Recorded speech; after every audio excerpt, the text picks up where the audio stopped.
Il y a des mélodies qu'on fredonne sans même savoir d'où elles viennent. Un refrain de La Belle et la Bête, quelques notes d'Aladin ou ce fameux Partir là-bas de La Petite Sirène. C'est féerique, des chansons qui ont bercé des générations d'enfants. Et derrière cette magie musicale, il y a justement un homme, un compositeur au nom discret mais au talent immense.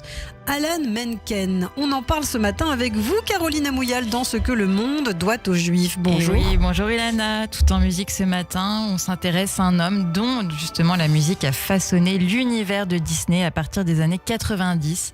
Alan Menken, c'est l'un des compositeurs les plus récompensés d'Hollywood. 8 Oscars à lui tout seul, il en a même plus que John Williams. Et pourtant, il n'a jamais cherché la lumière. Il s'est toujours contenté d'illuminer celle des autres. Mais alors, d'où vient cet homme qui a fait quand même chanter, qui continue à faire chanter le monde entier ? Alan Menken, il naît le 22 juillet 1949 à New Rochelle, dans l'État de New York, dans une famille juive d'origine russe et polonaise. Il a un frère et une sœur. Son père est dentiste, passionné de piano. Sa mère, elle, est actrice amateur. Autant dire que le mélange est explosif. Très tôt, Alan baigne dans la musique classique, les comédies musicales et les grandes partitions de Broadway. Il apprend le violon, puis se tourne très vite vers le piano et la composition. Et il a toujours voulu être compositeur ? Alors pas vraiment au départ, Alan Menken se rêvait chanteur ou auteur-compositeur de folk dans la veine de Bob Dylan, mais après des études de musique, il comprend que son vrai talent, c'est d'accompagner les histoires.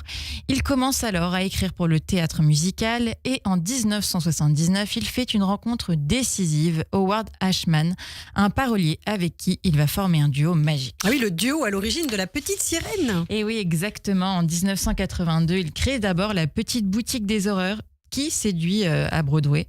Leur style drôle, accessible, moderne séduit les studios Disney, alors en pleine crise créative. Et en 1989, le duo relance la machine à rêve avec La Petite Sirène. C'est un succès planétaire. Puis viendront La Belle et la Bête, Aladin et même Le Bossu de Notre-Dame ou Hercule. Des classiques. Bah oui, cependant, Howard Ashman, donc son associé, son allié, meurt du sida en 1991. Oui, et Menken est dévasté. Il poursuivra toutefois l'aventure Disney avec d'autres paroliers, mais toujours dans le même esprit, raconter des histoires avec des émotions fortes et des mélodies inoubliables. Il composera aussi pour Pocahontas et Réponses, Il était une fois, et même le remake en live de La Belle et la Bête en 2017.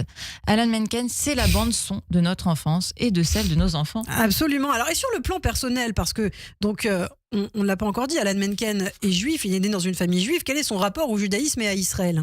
Alors Alan Menken, il revendique son identité juive sans être strictement pratiquant. Il a grandi dans une tradition culturelle juive new-yorkaise, très marquée par la musique, la famille et l'éducation.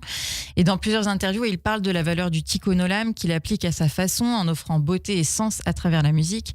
Et concernant Israël, il a soutenu plusieurs initiatives artistiques et éducatives tournées vers la jeunesse, mais il reste discret sur les questions géopolitiques. Ce qu'il défend, c'est l'idée d'un lien communautaire fort, ouvert sur le dialogue et la culture. Sa musique est d'ailleurs régulièrement joué en Israël dans les conservatoires et les théâtres. Alors, quelle est son actualité à Alan Menken ces dernières années ? Eh bien, écoutez, il a eu pas mal de prix. En 2020, il a obtenu un Emmy Award pour la chanson d'une série animée, devenant ainsi l'un des rares artistes à avoir remporté un Emmy, un Grammy, un Oscar et un Tony Award, ce qu'on appelle un EGOT. Alan Menken continue de composer, d'encadrer des jeunes artistes et de collaborer sur des projets Disney. Sa musique traverse les générations sans prendre une ride.